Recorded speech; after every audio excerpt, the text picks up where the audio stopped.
and there was Lula out in the yard crying, a strangled chicken still flopping in one hand, because she was setting about making dinner, even with them dead in the house.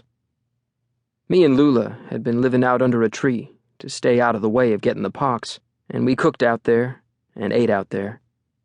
Grandpa would come in and check on Ma and Pa, 'cause he couldn't catch it. He'd had it and lived through it when he was younger, and he couldn't get it anymore.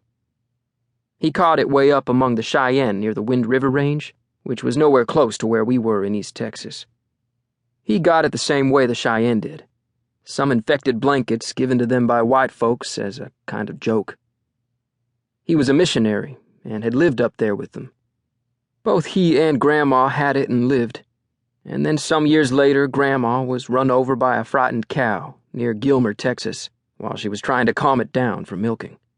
The pox couldn't kill her, but a cow that didn't want to be milked had. I barely remember Grandma. I guess I must have been about 5 when that cow done her in. Lula was 3 years old. Grandpa, according to family story, shot the cow and ate it. I guess he considered that was getting even, having a steak made of the murderer. I never heard him speak sadly of the death of Grandma or the cow, but he and Grandma seemed to have gotten along fine, and up until that day neither he nor the cow had experienced a minute's trouble, I've been told. On the day Ma and Pa died, I went in and looked at them, but I didn't stand too close, and I didn't touch nothing.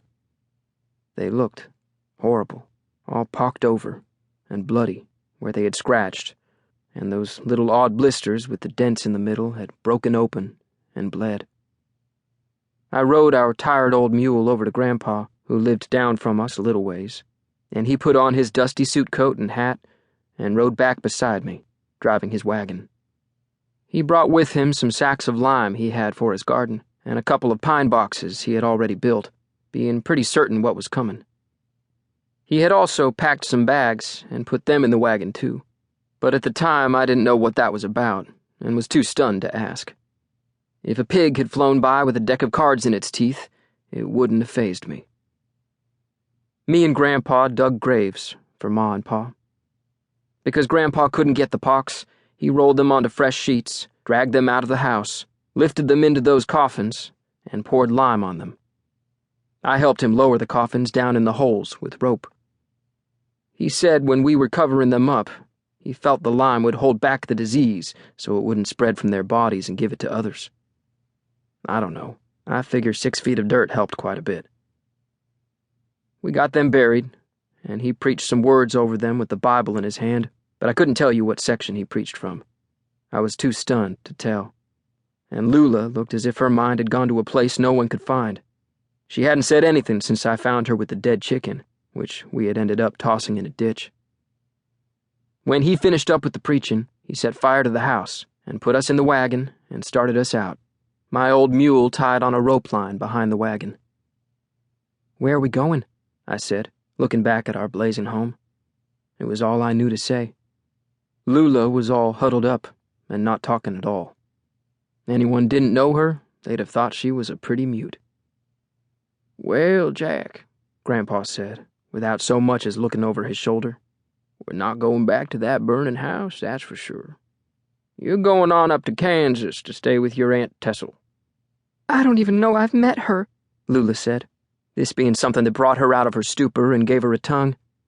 She said it so suddenly and unexpectedly I hopped a little, and I think Grandpa did too. "I barely remember her," I said. "Be that as it is, you're going to live with her," Grandpa said. "She don't know it yet, but I figured it might be best not to give her time to recollect on it. We'll spring a surprise on her, and considering I'm planning on staying as well, though I'll come a little later so as not to overwhelm the situation, it'll be a surprise. Never cared for Tessel, actually, as she always seemed to be Mama's favorite, but tragedy makes strange bedfellows." "You're sure that's the best way?" I said. "Just showing up?" "It might not be the best way," he said, "but it'll be our way. I'll tell you, too, another thing. I saw this coming, and I've sold off all my livestock, except these 2 mules, and you have your pa's mule, and now you have contracts for both pieces of land, your father's and mine. They're in the... To keep listening to this audiobook, I've left you a link in the description so you can do it, at no cost thanks to Audible's 30-day free trial.